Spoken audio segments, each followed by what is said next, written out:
થયો છે। આમ આદમી પાર્ટી માત્ર આદિવાસીઓ માટેની પાર્ટી નથી। Aam Aadmi party SC ST OBC minority અને તમામ વર્ગ માટે પણ લડે છે। આમ આદમી પાર્ટી તમે બધા જાણો છો એક કર્મચારી માટે પણ લડે છે। આમ આદમી પાર્ટી પોલીસ અધિકારીઓને ન્યાય મળે એના માટે પણ લડે છે। આમ આદમી પાર્ટી આઉટસોર્સિંગ કર્મચારીઓને ન્યાય મળે એના માટે પણ લડે છે। આમ આદમી પાર્ટી જૂની પેન્શન યોજના લાગુ થાય એના માટે પણ લડે છે। હર હંમેશ ગુજરાતમાં આમ આદમી પાર્ટી લડી છે અને આવનારા દિવસોમાં પણ લડવાની છે।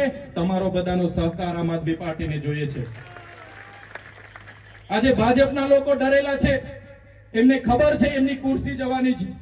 અમારા કાર્યકરોને ડરાવે છે, ધમકાવે છે, બીવડાવે છે, પણ આજે આ મંચ પરથી કહેવા માંગુ છું, આ દેશ એ બાબા સાહેબ આંબેડકરે આપેલા સંવિધાનથી ચાલે છે। એમાં સ્વતંત્રતા, સમાનતા, બંધુતાથી આ દેશ ચાલે છે। આ દેશ કોઈ નરેન્દ્રભાઈ મોદી કે અમિતભાઈ શાહના કહેવા પ્રમાણે નહીં ચાલશે। આ દેશ એ બંધારણથી ચાલવાનો છે ને બંધારણમાં આપણો પૂરો અધિકાર છે। એ બંધારણે આપણને સંવિધાનિક અધિકારો આપ્યા છે। આ વિસ્તાર અનુસૂચિ 5 માં આવે છે, પેસા એક્ટ માં આવે છે। ત્યારે આજે જે ગામ સભાઓ મળે છે એ પણ બારોબાર એજન્ડા લાવીને કરવામાં આવે છે। ત્યારે આપણે જાગવું પડશે, આપણા અધિકારો માટે લડવું પડશે। ત્યારે સાથીઓ, અહીંયા જેટલા પણ પોલીસ અધિકારીઓ છે એમના માટે એકવાર જોરદાર તાળીઓ પાડ લો। જેટલા પણ પોલીસ અધિકારીઓ અહીંયા છે અને ગુજરાતના જેટલા પણ ઈમાનદાર અને નિષ્ઠાવાન પોલીસ અધિકારીઓ છે એમને ચૈતર વસાવા સલામ કરે છે, એમની વર્દીને સલામ કરે છે। પણ એટલું જરૂર કહીશ, કેટલાક પોલીસ અધિકારીઓ અહીંના ધારાસભ્યને સાંસદના કહેવા પ્રમાણે અમારા લોકોને હેરાન કરે છે।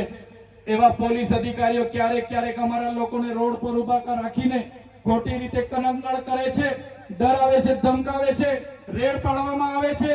ત્યારે એવા પોલીસ અધિકારીઓ જે પણ હશે એવા પોલીસ અધિકારીઓને આ મંચ પરથી કહેવા માંગુ છું, અમારા લોકોને જો તમે આ પ્રકારની હેરાનગતિ કે આ પ્રકારની ડરાવવાની, ધમકાવવાની ભાજપના નેતાઓની ઈશારે જો કામગીરી કરશો તો આવનારા દિવસોમાં અમારો પણ સમય આવવાનો છે, બધાનો હિસાબ કિતાબ અમે કરી દઈશું।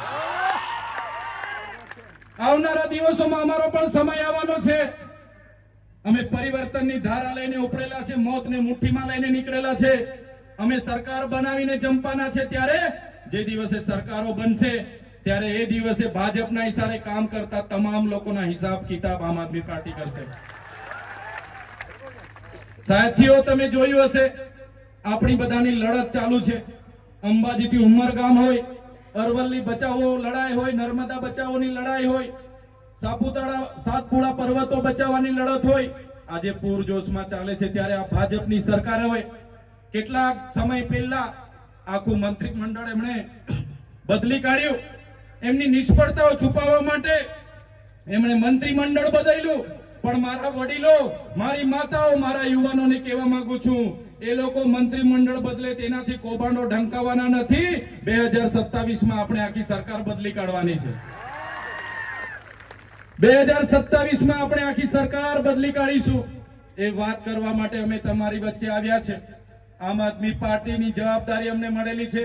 અમે તમને નેતૃત્વ પૂરું પાડવા માટે આવ્યા છે। મારા બહેનો, મારા વડીલો, યુવાનો, આવનારા દિવસોમાં તાલુકા જિલ્લામાં તમારો સમય આમ આદમી પાર્ટીને આપો અને આપણે બધા સાથે મળીને લઈએ, પરિવર્તન લાવીએ એ વિનંતી કરવા માટે આજે હું તમારી વચ્ચે હતો। ત્યારે વધારે વિશેષ વાત હું નથી કહેતો, પણ જે તમારો પ્રેમ, તમારા આશીર્વાદ, મારા યુવાનોનો જે સહકાર અમને મળે છે, તમે સ્વયંભૂ અમારા માટે આવી જાઓ છો, અમારું સ્વાગત કરો છો, સન્માન કરો છો, અમને જે તમારો ભાવ, તમારા પ્રેમ અમને આપો છો, ખરેખર એ હું ક્યારે ભૂલવાનો નથી। આમ આદમી પાર્ટી ક્યારે ભૂલવાની નથી। માન્ય કેજરીવાલજી ક્યારે ભૂલવાના નથી। આ પ્રકારનો તમારો પ્રેમ, તમારા સહકાર, તમારો ભાવ અમારા પ્રત્યે રાખજો। આવનારા દિવસોમાં આપણી સંસ્કૃતિ, આપણી અસ્મિતા, આપણા રીત રિવાજો, આપણા સંવિધાનિક અધિકારો અને આપણા સામાજિક અધિકારો બચાવવા માટેના પ્રયાસો આપણે અવિરત ચાલુ રાખીશું। એ જ વાત સાથે આજે સૌ મને આવકાર્યો, મારું સ્વાગત કર્યું, સન્માન કર્યું। અમારું આજે અમને જે તમે શાંતિપૂર્વક સાંભળ્યા છો એ બદલ તમામ લોકોનો હું ખૂબ ખૂબ આભાર માનીને વિનમું છું। ધન્યવાદ। જય આદિવાસી, જય ભારત।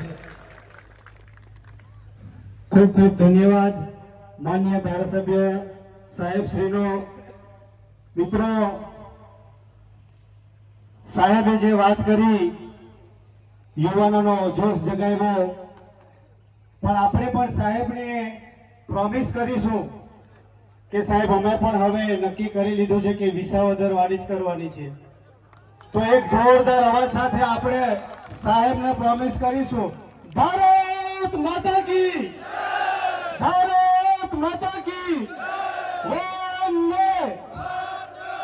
ખૂબ ખૂબ ધન્યવાદ મિત્રો.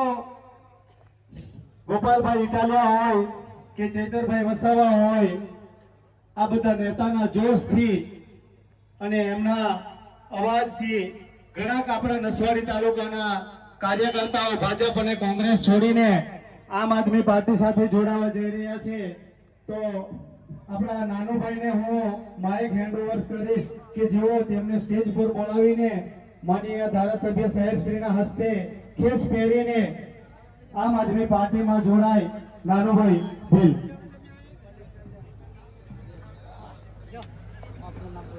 હેલો.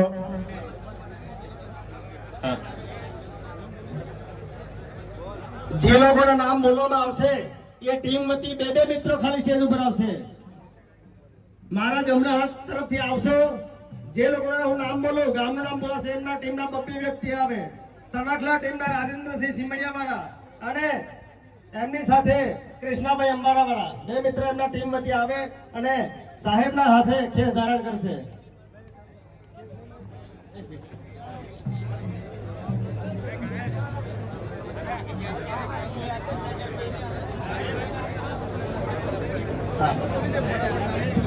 અને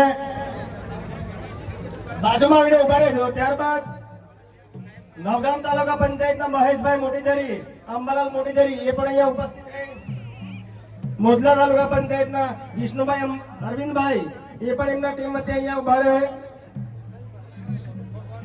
નવગામ તાલુકા પંચાયતના દેવાભાઈ રમણભાઈ એમના ટીમ વતી બે વ્યક્તિ અહીંયા આવે.